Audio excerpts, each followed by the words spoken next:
Assalamualaikum warahmatullahi wabarakatuh. Perkenalkan, nama saya Sutiani Stanbuk L1A119182 dari kelas C angkatan 2019 dari Fakultas Peternakan jurusan Peternakan.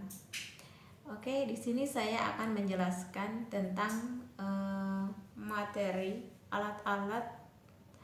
tentang pengenalan alat-alat reproduksi pada sapi betina dan jantan, yang dimana pengertian reproduksi adalah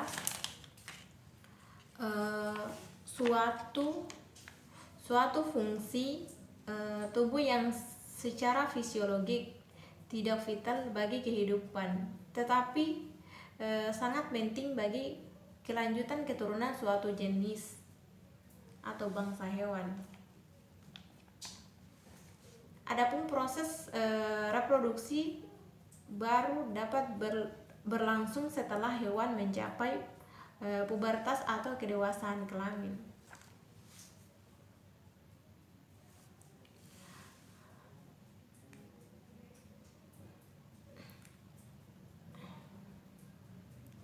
Alat-alat reproduksi pada sapi jantan dan gambar alat reproduksi jantan itu bisa kita lihat dari slide kedua, yang dimana bagian-bagian dari alat-alat reproduksi pada sapi jantan itu yaitu 1. Testis, kedua epididymis, ketiga vas deferens, dan keempat penis.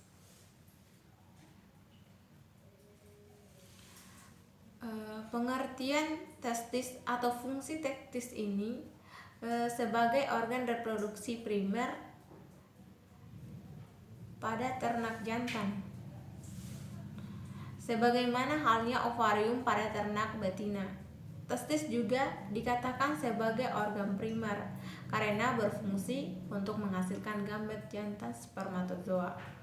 Dalam tahapan spermaogenesis yang meliputi spermatogonium, spermatosit primer, spermatosit sekunder, dan spermatik muda dan spermatik matang. Testis juga dibungkus oleh kapsul putih yang mengkilat atau tunik albuginea yang banyak mengandung serabut syaraf dan pembuluh darah yang terlihat yang berkelok-kelok. Di bawah tunik ini albuginea terdapat parenkim yang menjalankan fungsi testis. Parenkim ini membentuk saluran yang berkelok-kelok.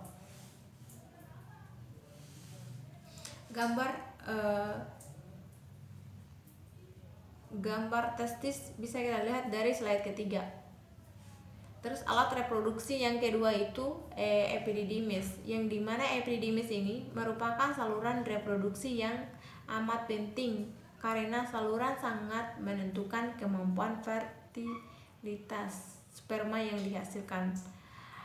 Adapun fungsi pokok epididymis ini adalah alat transfer pendewasaan, penimbuhan sperma, dan sekresi cairan epididymis. Adapun sperma juga bisa melewati epididymis berkisar antara 9 sampai 13 hari yang dialirkan oleh cairan testis. Dalam aktivitas silia epitel dari ductus deferens dan oleh kontraksi otot dinding saluran epididymis. Yang dimana epididymis ini mempunyai 4 fungsi utama, yaitu pengangkutan, penyimpanan, pemasakan, dan pengentalan atau konsentrasi sperma. Atas dasar kriteria histologi, histokimia, dan ultrastruktur, epididymis dapat dibagi dalam beberapa segmen. Penyebaran dan jumlahnya khas untuk tiap spesies. Secara umum, bagian proksimal dari epididymis terbagi atas 3, yaitu kepala, badan, dan ekor. Dari 3 bagian epididymis ini, berperan dalam proses pemasakan spermatozoa, sedangkan bagian ekornya itu dari bagian ekor epididymis berperan dalam penyimpanan spermatozoa. Nampaknya merupakan organ khusus untuk penimbunan sperma karena sekitar 75% dari total sperma epididymis berada di bagian ini, dan kondisi lingkungannya pun memberikan kemampuan fertilitas yang lebih tinggi dibandingkan bagian lain. Sperma yang berasal dari bagian proksimal dari epididymis, kepala dan badan berperan dalam proses pemasakan spermatozoa, sedangkan bagian ekor epididymis berperan dalam penyimpanan spermatozoa. Alat reproduksi yang ketiga yaitu vas deferens. Vas deferens ini merupakan saluran kelanjutan epididymis, dan epididymis juga adalah saluran lurus yang ujungnya berakhir di dalam kelenjar prostas. Adapun vas deferens ini memiliki fungsi untuk mengatur sperma dari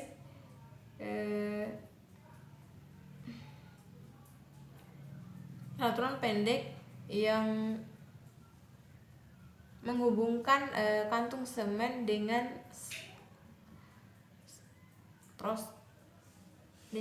uretra.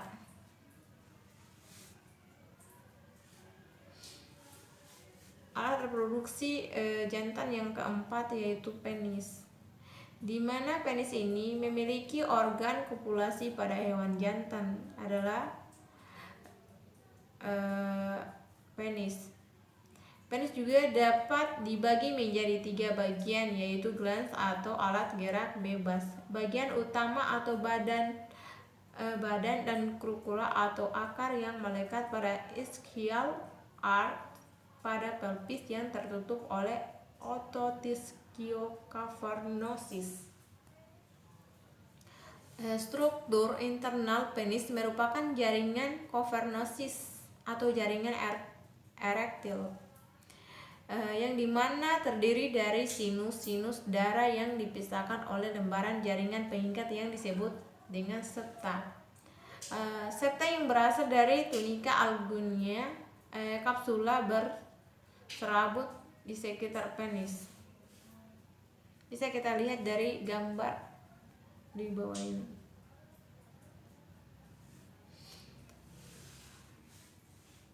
Adapun alat-alat reproduksi pada sapi betina terdiri dari 6 bagian. Satu itu bagian pertama itu bagian pertama ovarium, bagian kedua oviduk, dan bagian ketiga uterus, bagian keempat cervix, kelima vagina, dan keenam vulva. Fungsi dari ovarium ini adalah dia sebagai organ primer atau esensial dalam reproduksi pada betina, seperti halnya testis pada hewan. Ovari juga dapat dianggap sebagai endokrin atau sitogenik atau menghasilkan sel, karena ovarium ini mampu menghasilkan hormon yang akan diserap langsung ke dalam peredaran darah, dan juga ovum. Ovarium juga merupakan sepasang kelenjar yang terdiri dari ovari kanan yang terletak di belakang ginjal kanan, dan ovari kiri dia terletak di belakang ginjal kiri. Ovarium seekor sapi betina itu bentuknya itu menyerupai biji buah almond dengan berat rata-rata 10-20 gram. Sebagai perbandingan, pada sapi jantan di mana biji-biji pejantan berkembang di tubulus seminiferus yang letaknya di dalam pada betina, jaringan yang menghasilkan ovum atau telur.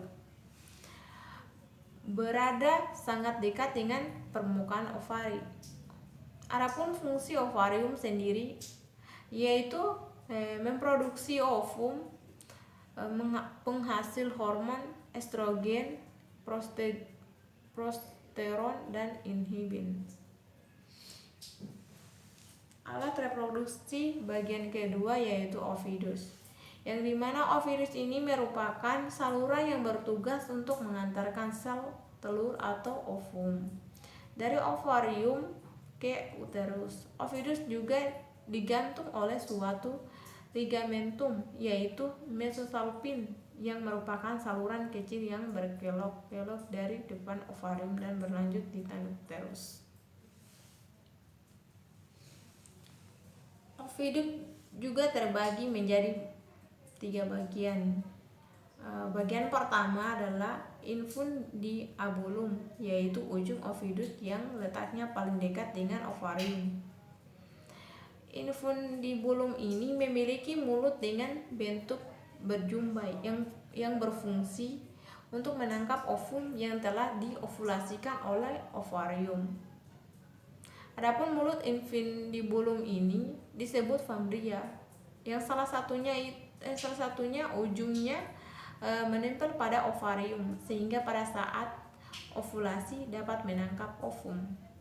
Sedangkan lubang infundibulum ini yang dilewati ovum menuju uterus disebut ostium. Setelah ovum ditangkap oleh fimbria, kemudian menuju ampula, yaitu bagian ovidus yang kedua. Di tempat inilah ampula untuk dibuahi, dan panjang ampula merupakan setengah dari panjang ovidus. Bagian ketiga yaitu uterus, di mana uterus ini merupakan struktur saluran muskuler yang diperlukan untuk menerima ovum yang telah dibuahi dan perkembangan zigot. Uterus ini digantung oleh ligamentum yaitu mesometrium, yang salurannya yang bertaut pada dinding ruang abdomen yang ruang pelvis.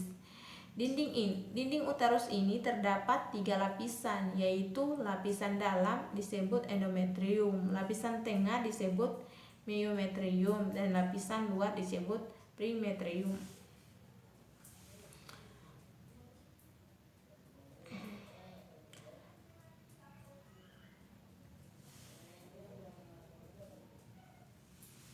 Bagian keempat yaitu cervix, yang dimana cervix ini terletak di antara uterus dan vagina sehingga dikatakan sebagai pintu masuk ke dalam uterus. Cervix ini pula tersusun atas otot daging sphincter. Terdapat lumen cervix yang berbentuk dari gelang penonjolan mukosa cervix dan akan menutup pada saat terjadinya esterus dan kelahiran. Cervix juga bisa menghasilkan cairan yang dapat memberi jalan pada spermatozoa menuju ampula dan untuk menyeleksi sperma. Adapun fungsi dari cervix ini adalah menutup lumen uterus sehingga penutup kemungkinan untuk masuknya mikroorganisme ke dalam uterus dan sebagai tempat reservoir spermatozoa. Bagian kelima, vagina. Vagina ini adalah berfungsi sebagai alat reproduksi hewan betina yang terletak di dalam pelvis, di antaranya uterus dan vulva. Vagina juga memiliki membran mukosa yang disebut epitel squamosa berstrata yang tidak berkelenjar tetapi pada sapi berkelenjar. Pada bagian kranial dari vagina terdapat beberapa sel mukosa yang berdekatan dengan cervix. Vestibulum dan portio vaginalis cervixis dibatasi oleh suatu selaput pembatas yang disebut hymen. Adapun fungsi dari vagina adalah sebagai alat kopulasi dan tempat sperma dideposisikan. Dan perannya itu dia sebagai saluran keluarnya sekresi cervix, uterus dan ovidus, dan sebagai jalannya peranakan saat proses beranak. Bagian keenam yaitu vulva. Vulva ini merupakan alat reproduksi pada hewan betina bagian luar. Vulva juga terdiri dari dua bagian. Bagian luar disebut labio mayora. Bagian dalam disebut labio minora. Labio minora homolog dengan propotium pada hewan jantan. Sedangkan labio mayora ini mayora homolog ini dengan skrotum pada hewan jantan. Dalam pertautan antara vagina dan vulva ditandai oleh orifice uretra eksternal atau oleh suatu pematang pada posisi kranial terhadap uretra eksternal, yaitu himen vestigial. Dalam himen ini tersebut rapat sehingga mempengaruhi kopulasi. Vulva juga akan menjadi tegang karena bertambahnya volume darah yang mengalir ke dalamnya. Klitoris merupakan alat reproduksi betina bagian luar yang homolog dengan gland penis pada hewan jantan yang terletak pada sisi ventral sekitar 1 cm dalam labia. Klitoris terdiri atas dua kurva atau akar badan dan kepala atau glans. Klitoris ini terdiri atau jaringan artikel yang tertutup oleh epitel squamosa berstrata. Selain itu juga klitoris juga mengandung saraf perasa dan berperan pada saat kopulasi. Oke, sekian dan terima kasih. Wassalamualaikum warahmatullahi wabarakatuh.